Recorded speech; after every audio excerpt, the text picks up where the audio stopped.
Hey guys, welcome back to our channel Take 2. Today in this video, I'm going to show you guys how you can add Viber account.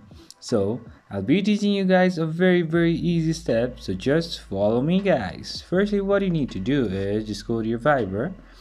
Over here, you'll be somewhere like here.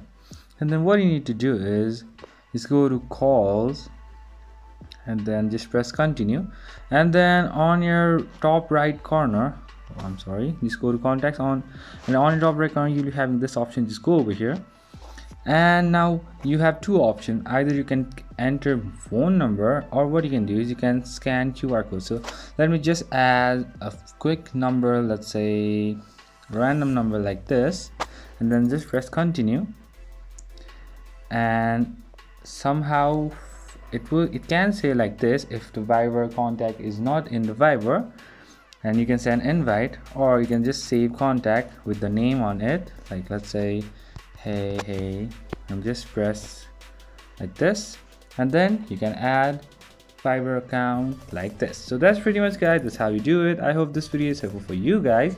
So thank you for watching our video guys. If you like our video, please leave a like and do not forget to subscribe our channel, and also the bell icon so you never miss an update from us.